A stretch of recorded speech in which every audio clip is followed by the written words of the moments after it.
नमस्कार दोस्तों, मैं अनिल आईएएस पॉइंट के यूट्यूब चैनल पे आपका एक बार फिर से बहुत बहुत हार्दिक स्वागत करता हूं। दोस्तों, अभी कल हम लोग जो है पढ़ रहे थे हिमालय पर्वत के बारे में, जो कि हमारा चैप्टर 2 चल रहा है इस टाइम पे, प्रेजेंट टाइम पे।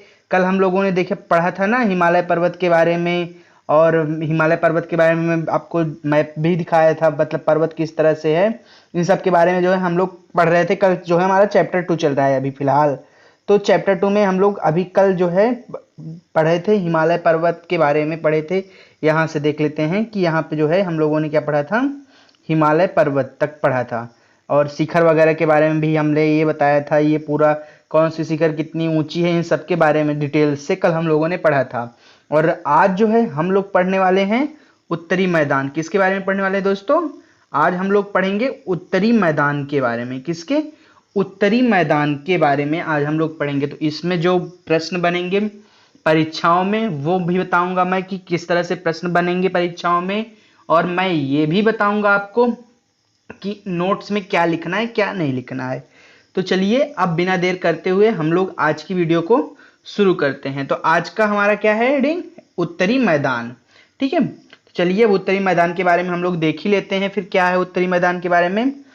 उत्तरी मैदान तीन प्रमुख नदी प्रणाली, मतलब तीन प्रमुख नदी प्रणालियों, जैसे कि मतलब सिंधु, गंगा एवं ब्रह्मपुत्र, इसकी सहायक नदियों से बना है। मतलब कि जो उत्तरी मैदान है, मैदानी क्षेत्र मतलब नदियों के आसपास के जो इलाके होते हैं वो अक्सर मैदानी क्षेत्र होते हैं ना। तो जो है ये किससे बने? उत्तरी मैदान जो बना है वो किससे बना है? सिंधु से बना है, गंगा से बना है और ब्रह्मपुत्र से बना है। ठीक है, याद रखिएगा। उत्तरी मैदान जो है, उत्तरी मैदान की तीन प्रमुख नदियां कौन सी? बना नहीं है, ये प्रमुख नदियां आप नोट्स में नोट कर लीजिए। ऐसा करिए, ये पॉइंट आप नोट्स में नोट कर लीजिए। उत्तरी मैदान की तीन प्रमुख नदियां कौन कौन सी हैं? ऐसे प्रश्न पूछ सकते हैं ना, उत्तरी मैदान में प्रमुख नदियां कौन कौन सी हैं। तो ऑप्शन में मतलब निम्न में से ऐसे देगा, प्रश्न आपको देगा अगर, तो निम्न में से उत्तरी मैदान की कौन सी प्रमुख नदियां हैं। तो ऑप्शन में तीनों में से कोई भी दे, सिंधु भी दे सकता है, गंगा भी दे सकता है, ब्रह्मपुत्र दे सकता है। तीनों में से मतलब इनमें से कोई भी ऑप्शन दे सकता है। तो जब ऑप्शन देगा तो आप इसको जो है अच्छे से पढ़े रहोगे तो आप अपने जो है क्वेश्चन को सही कर ले जाओगे। इसको भी आप नोट्स में नोट कर लीजिए। ठीक है, उत्तरी मैदान जो है प्रमुख तीन नदी प्रणालियों सिंधु, गंगा एवं ब्रह्मपुत्र से बना हुआ है। यह मैदान जलोढ़ मृदा से बना हुआ। किससे बना है? जलोढ़ मृदा से बना है। यह मैदान किससे बना है? जलोढ़ मृदा से बना है। याद रखिएगा, ये भी आप नेक्स्ट पॉइंट डाल के नोट कर लीजिए। जो है अभी ऐसे भी प्रश्न पूछ सकते हैं कि उत्तरी मैदान किस मृदा से बना है, तो क्या करोगे? तो ऑप्शन में कई सारे आपको देंगे, तो मृदा, तो आप जलोढ़ मृदा का सही टिक लगाइएगा। ठीक है, लाखों वर्षों में हिमालय के गिरिपाद में स्थित बहुत बड़े बेसिन को द्रोणी बोलते हैं ना, में जलोढ़ का निक्षेप हुआ, जिसमें इस उपजाऊ मैदान का निर्माण हुआ है। ठीक है, कैसे हुआ है, किसका निर्माण हुआ है? उत्तरी मैदान का। लाखों वर्षों में हिमालय के गिरिपाद में स्थित बहुत बड़े द्रोणी मतलब जलोढ़ के निक्षेप से जो है इस उपजाऊ मैदान का निर्माण हुआ है। इसका विस्तार कितना है ये आप पॉइंट नोट करिए। इसका विस्तार 7 लाख वर्ग किमी के क्षेत्र में है, मतलब क्षेत्र पर है। किसका विस्तार? उत्तरी मैदान का। उत्तरी मैदान का विस्तार 7 लाख वर्ग किमी के क्षेत्र पर है। यह मैदान लगभग 2400 किमी लंबा और 240 से, ये देखिए उत्तरी मैदान कुछ इस टाइप का होता है। आप लोग ये देख लीजिए मैप में, मतलब एक इमेज है, उत्तरी मैदान इस टाइप का कुछ होता है। इमेज में आप इमेजिन कर सकते हैं देख के। आप लगभग अगर यूपी से बिहार से होंगे तो इस तरह के आपको मैदान देखने को मिलते होंगे। ये एमपी थोड़ा पहाड़ी एरिया पड़ता है, पर यूपी और बिहार में तो उत्तरी मैदान मतलब मैदानी क्षेत्र ज़्यादा देखने को मिलते हैं। तो आप देख सकते हो। ठीक है, ये है उत्तरी मैदान। ठीक है, आप देखते हैं यहाँ पे ये है, यह मैदान, ये पॉइंट आप नोट कर लीजिए ना अभी नोट्स में। 7 लाख वर्ग किमी के क्षेत्र में फैला हुआ है। यह मैदान लगभग 2400 किमी लंबा और 240 से, यहाँ पे क्या दिया है, 240 से 340 किमी चौड़ा है। कितना है? 240 किमी से 340 किमी चौड़ा है। ये पॉइंट आप नोट्स में नोट कर लीजिएगा। ठीक है, यहाँ पे एक हमको रोचक तथ्य दिया हुआ है। क्या आप जानते हैं ब्रह्मपुत्र नदी में स्थित माजुली विश्व का सबसे बड़ा नदी द्वीप है जहां लोगों का निवास है। मतलब कि ब्रह्मपुत्र नदी के द्वीप में लोगों का निवास भी है। तो एक आप लोग अगर इंटरेस्टेड हो तो इसको नोट कर सकते हैं अगर आपको अच्छा लगा हो तो। ठीक है, अभी आगे देखते हैं हम लोग। यह सघन जनसंख्या वाला भौगोलिक क्षेत्र है। कौन? उत्तरी मैदान जो है सघन जनसंख्या वाला क्या है? भौगोलिक क्षेत्र है। समृद्ध मृदा आवरण, पर्याप्त पानी की उपलब्धता एवं अनुकूल जलवायु के कारण कृषि की दृष्टि से यह भारत का अत्यधिक उत्पादक क्षेत्र है। क्या है? मतलब समृद्ध मृदा मतलब पर्याप्त अच्छी खासी मृदा है, मिट्टियां हैं अच्छी खासी, पर्याप्त पानी मतलब समतल है तो पानी की मात्रा भी पर्याप्त ही है, नदी वगैरह ज्यादा है। ठीक है, उपलब्ध और अनुकूल जलवायु के कारण कृषि की दृष्टि में भारत का अत्यधिक उत्पादक क्षेत्र है। कौन? उत्तरी मैदान जो है भारत का अत्यधिक उत्पादक क्षेत्र है। क्यों है?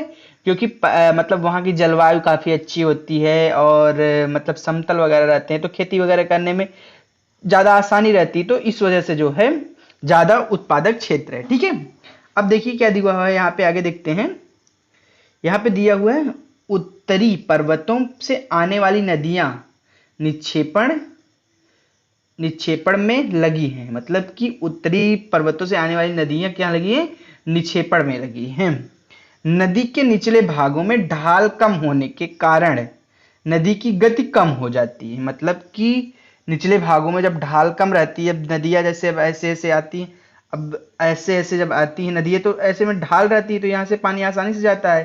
पर मैदानी क्षेत्रों में आने के बाद इसका जो है ये इस तरह से हो जाती है ना, इस तरह से हो जाती हैं तो इसकी गति जो है कम हो जाए। अब ऊपर से गिरेगी तो ज़्यादा स्पीड से गिरेगी, बट अब समतल में चलेगी तो स्पीड कम हो जाती है नदियों की।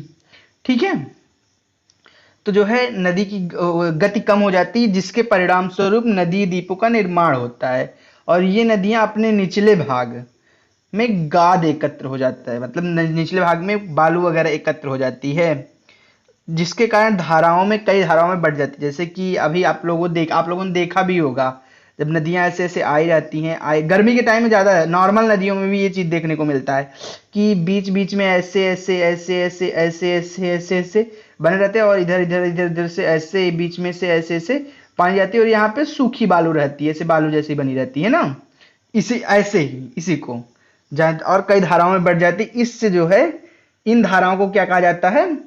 वितरिकाएं कहा जाता है। वितरिकाएं किसको कहा जाता है? जो गाद एकत्र हो जाती है तो जो कई धाराओं में पानी बट जाती है उसको जो है क्या कहा जाता है? वितरिकाएं कहा जाता है। ठीक है दोस्तों, अब देखते हैं कि यहाँ पे फिर से हमको एक अमेजिंग फैक्ट दिया हुआ है। क्या दिया हुआ है? अमेजिंग फैक्ट दिया हुआ है। दोआब का अर्थ है दो नदियों के बीच का भाग। ये चीज आप नोट कर लीजिए नोट में। और ये हाँ ये भी पॉइंटर बताना भूल गए आप लोगों को। हाँ ये पॉइंट आप लोग नोट्स में नोट कर लीजिएगा, जो भी बताया ना इन सबको नोट्स में आप नोट कर लीजिएगा क्योंकि इंपॉर्टेंट है। ये भी तरीकाएं क्या है ये भी नोट कर लीजिएगा और गाद कैसे एकत्र होती है इन सबको आप नोट्स में नोट कर लीजिए। जो इंपॉर्टेंट लगे आपको नोट्स में नोट कर लेना। ठीक है, अब यहाँ पे दिया हुआ है दोआब का अर्थ है दो नदियों के बीच का भाग। दोआब दो शब्दों से मिलकर बना। कितने शब्दों से मिलकर बना है? दोआब जो है दो शब्दों से मिलकर बना है। मतलब कि दो का तथा आब, किससे? दो एक शब्द है, दूसरा आब शब्द है, तथा मतलब आब अर्थात पानी। इसी प्रकार पंजाब को दो शब्दों में मिलाकर बना है। मतलब कि पंज का अर्थ है पांच और आब का अर्थ है पानी, पांच पानी ऐसे तो हो सकता है इसका ना। चलिए इसको फिर एक अमेजिंग फैक्ट है आप ये अगर इंस्टेंट अब देखिए एनसीईआरटी में दिया रहता है, जियोग्राफी की एनसीईआरटी में ज़्यादा दिया हुआ है इस टाइप के। ठीक है, अब चलिए देखते हैं हम लोग। उत्तरी मैदान को मोटे तौर पर 3 उपवर्गों में विभाजित किया गया है। किसको? उत्तरी मैदान को जो है मोटे तौर पर 3 उपवर्गों में विभाजित किया गया है। उत्तरी मैदान के पश्चिमी भाग को पंजाब का मैदान कहा जाता है। मतलब कि उत्तरी मैदान के पश्चिमी भाग को क्या कहा जाता है? पंजाब का मैदान कहा जाता है। सिंधु तथा इसकी सहायक नदियों के द्वारा बनाए गए इस मैदान को बहुत बड़ा भाग पाकिस्तान में स्थित है। मतलब कि जो है उत्तरी मैदान के भाग को पश्चिमी मैदान कहा जाता है। ठीक है, याद रखिएगा। और सिंधु तथा इसकी सहायक नदियों के द्वारा, मतलब सिंधु नदी जो इसकी सहायक नदियों के द्वारा इस मैदान का बहुत बड़ा भाग पाकिस्तान में स्थित है। कहाँ स्थित है? पाकिस्तान में स्थित है। किसका? जो है उत्तरी मैदान का। ठीक है, सिंधु तथा इसकी सहायक नदियां झेलम, हाँ ये चीज आप नोट कर लीजिएगा, काफी इंपॉर्टेंट है।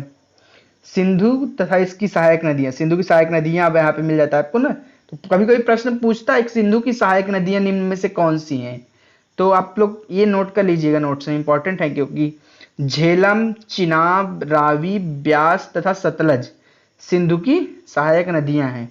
ये भी फिलहाल हिमालय से ही निकलती हैं, याद रखिएगा ये भी। मैदान के इस भाग में दोआब की संख्या बहुत अधिक है। ठीक है, कैसे? मैदान के इस भाग में दोआब की संख्या बहुत अधिक है। अब देखिए यहां पे दिया हुआ है, गंगा के मैदान का विस्तार घग्गर मतलब घाघरा नदी तथा तीस्ता नदियों के बीच है। यह उत्तरी भारत के राज्यों मतलब हरियाणा, दिल्ली, उत्तर प्रदेश, बिहार, झारखंड के कुछ भाग तथा पश्चिम बंगाल में फैला है। ठीक है, कौन सा? गंगा का मैदान, गंगा जो नदी है इसका मैदान कहाँ फैला हुआ है? घग्गर तथा तीस्ता नदियों के बीच। यह उत्तरी भारत के राज्य हरियाणा, दिल्ली, उत्तर प्रदेश, इलाहाबाद, बनारस में सब है ना, बिहार, झारखंड के कुछ भाग तथा पश्चिम बंगाल में फैला हुआ है। कौन सी नदी? गंगा नदी। ब्रह्मपुत्र का मैदान इसके पश्चिम, ठीक है, ब्रह्मपुत्र का मैदान इसके पश्चिम विशेषकर असम में स्थित है। किसका? गंगा नदी का। मतलब गंगा ब्रह्मपुत्र का मैदान जो है कहां पे स्थित है?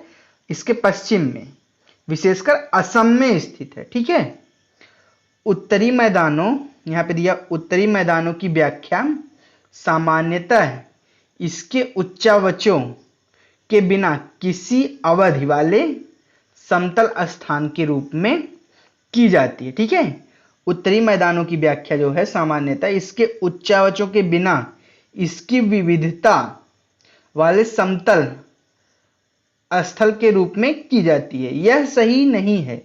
इस विस्तृत मैदान की भौगोलिक आकृतियों में भी विविधता है।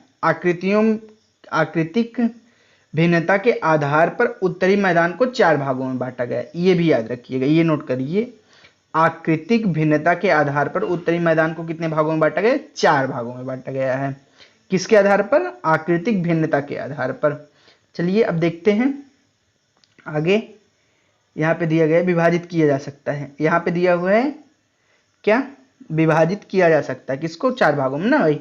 नदियां पर्वतों को नीचे उतरने ते समय शिवालिक की ढाल पर, शिवालिक किसको कहा जाता है? उस दिन मैंने बताया था आपको, तो आप लोग कमेंट में बताइएगा कि शिवालिक किसको कहा जाता है। कमेंट में जरूर बताइएगा कि शिवालिक किसको कहा जाता है।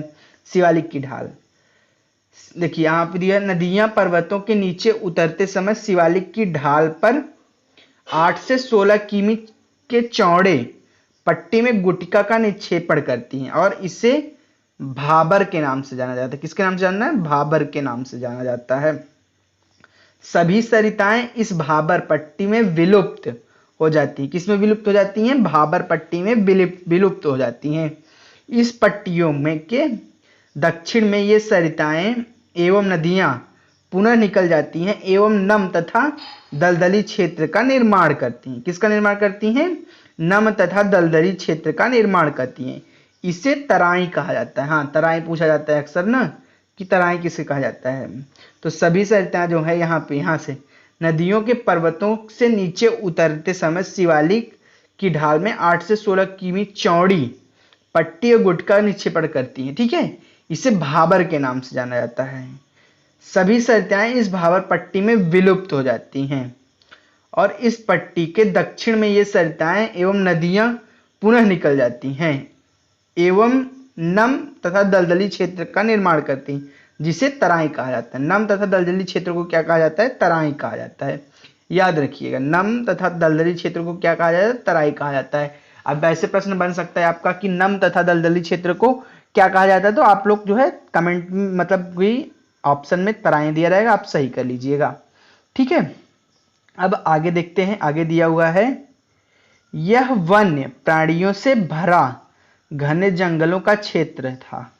बंटवारे के बाद पाकिस्तान से आए शरणार्थियों को कृषि योग्य भूमि उपलब्ध कराने के लिए इस जंगल को काटा जा चुका है। किसको काटा जा चुका है? मतलब कि जो ये तराई क्षेत्र है, यह वन्य प्राणियों घने जंगलों से भरा हुआ था। तराई क्षेत्र जो था ये, पर क्या हुआ, जब बंटवारा हुआ, पाकिस्तान और भारत अलग हुआ, तो जो है पाकिस्तान से आए शरणार्थी जो थे वो कृषि योग्य, उनको भूमि चाहिए थी भाई, इनको बसाना था यहाँ पे, तो उसको जो है जंगल को काट दिया गया। और इस क्षेत्र में दुधवा राष्ट्रीय पार्क स्थित है। ठीक है, दुधवा राष्ट्रीय पार्क जो है इस क्षेत्र में स्थित है। अब आप लोग बताइए दुधवा राष्ट्रीय पार्क कहाँ पे स्थित है, कमेंट में आप लोग बताइएगा, जरूर बताना सब लोग कमेंट में, दुधवा राष्ट्रीय पार्क कहाँ स्थित है। ठीक है, अब आगे देखते हैं। उत्तरी मैदान का सबसे विशालतम भाग पुराने जलोढ़ का बना है। किसका बना है? पुराने जलोढ़ का बना है। वे नदियों के बाढ़ वाले पानी के ऊपर स्थित है तथा वेदिका जैसी आकृतियां प्रदर्शित होती हैं। ठीक है, जो है ये है पुराने बाढ़ वाले मैदान के ऊपर स्थित है तथा वेदिका आकृति प्रदर्शित करती। इस भाग को भांगर के नाम से जाना जाता है। किसके नाम से जानता है? भांगर के नाम से जाना जाता है। इस क्षेत्र की मृदा को चूनेदार निक्षेप पाए जाते हैं। किसमें पाए जाते हैं? वे जो है इस मृदा क्षेत्र में। ठीक है, इसे स्थानीय भाषा में कंकड़ कहा जाता है। सुने होंगे कंकड़ का नाम, आप लोग जरूर ही सुने होंगे कंकड़ का। तो इसको जो है स्थानीय भाषा में चूनेदार निक्षेप पाए जाते हैं, मतलब छोटे छोटे कंकड़ टाइप के। अरे कंकड़ यार देखे होगे, जानते होगे सब, लगभग सब लोग कंकड़ जानते होंगे। ठीक है, बाढ़ वाले मैदानों में के नए तथा युवा निक्षेपों की खादर कहा जाता है। युवा निक्षेपों को खादर कहा जाता है। इसका लगभग प्रत्येक वर्ष पुनर्निर्माण होता है, इसलिए ये उपजाऊ होते हैं तथा गहन खेती के लिए आदर्श होते हैं, याद रखिएगा।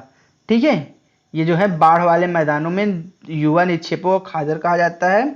इसका लगभग प्रत्येक वर्ष पुनर्निर्माण होता है, इसलिए ये उपजाऊ होते हैं तथा गहन खेती के लिए आदर्श होते हैं। ठीक है, तो बस आज के लिए इतना ही। कल हम लोग जो है पढ़ेंगे किसके बारे में? प्रायद्वीपीय पठार के बारे में। ठीक है, तो कल हम लोग जो है प्रायद्वीपीय पठार के बारे में एकदम अच्छे से डिस्कस करेंगे और पढ़ेंगे, जिस तरह से आज हम लोगों ने इसके बारे में पढ़ा, उत्तरी मैदान के बारे में। तो बस आज के लिए इतना ही। और जो जो प्रश्न आपसे कमेंट में पूछा गया है उसका आंसर आप लोग कमेंट में बॉक्स में जरूर बताइएगा, और वीडियो को अपने दोस्तों तक जरूर शेयर किया करिए।